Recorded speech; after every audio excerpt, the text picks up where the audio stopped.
Thank you, Mr. Mayor. Ms. Ryan, it would be very helpful to me if you could put up the map on the big screen, because I'd like to point some things out. I don't care which of the particular maps.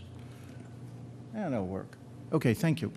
I have some concerns and reservations about the procedures and protocols and the transparency of where we are now. First, to take a quick shot, I understand that you're sending out a note to the property owners. This is probably an incorrect or inadequate approach. How many property owners do we have over here? I think there's only one. I have 1,100 people sitting there. How many property owners do we have down here? We probably have 50, and I probably have 6,000 people living here. How many property owners do we have on the, let's see, where the hell is Galindo these days? There we go. On the Renaissance, if they were all as was originally planned, there's one property owner, and we have 180 residents. We should be focusing our outreach on our residents. Property owners will follow. All right? We can notify the property owners because they may not be living here. Certainly in this area here, it's single-family homes. But you have maybe 20 to 30% of those where the property owner is renting. Same thing back here, where we have some of our oldest residents, because that's part of the oldest, when I say oldest family residents, we need to focus on residents.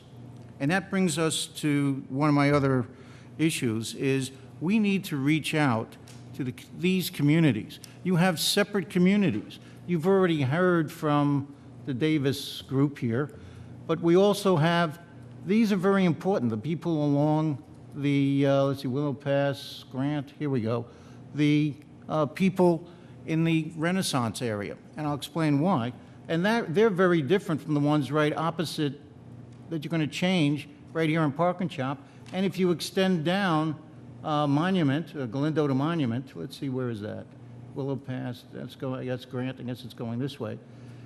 The area right in here, right across by the police station, which is in your district, is, I think it's called Title VIII and affordable housing. That community has one property owner and a lot of different aspects.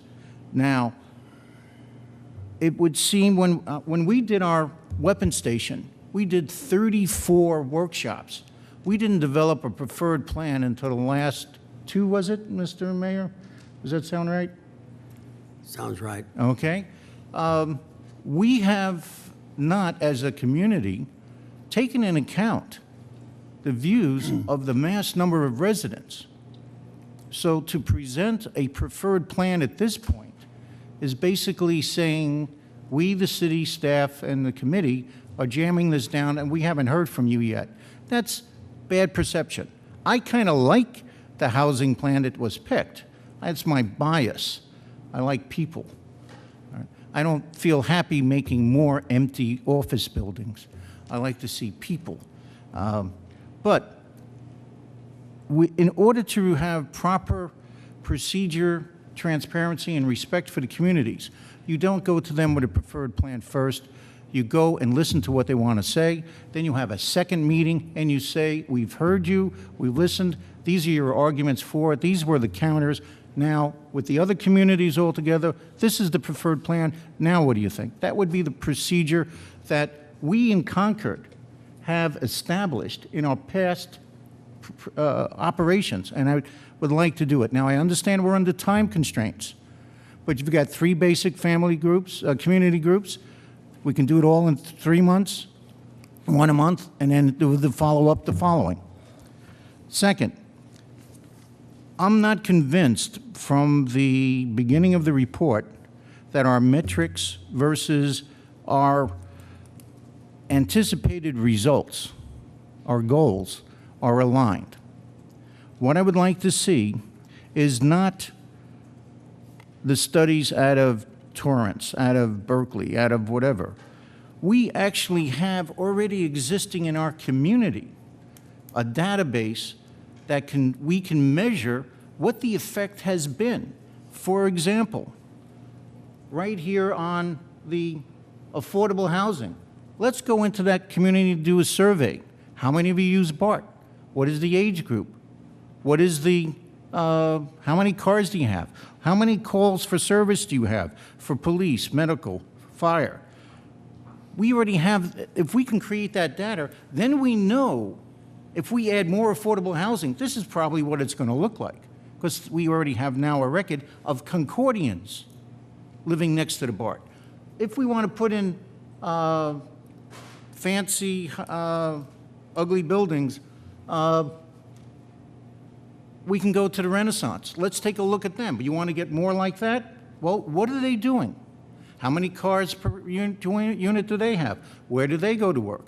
When they go to shopping, if they go to Safeway, do they walk and carry a handcart? Or do they drive? Are we going, if we build more, we can expect to get the same. We already have the data here. We need to mine it. Likewise, on the effects on the single-family homes here and here, how is it going to affect them? What are they already doing? All right. This is a data source which I would like us to get. I respect the evaluation methodology that's come down, but I think we're missing an opportunity here to draw in the communities. And I think we're missing the opportunity to bring in a database that originates here. If we want to build more of the same, let's find out what we've already got. And then maybe we can tweak this. Other little things, thinking totally out of the box.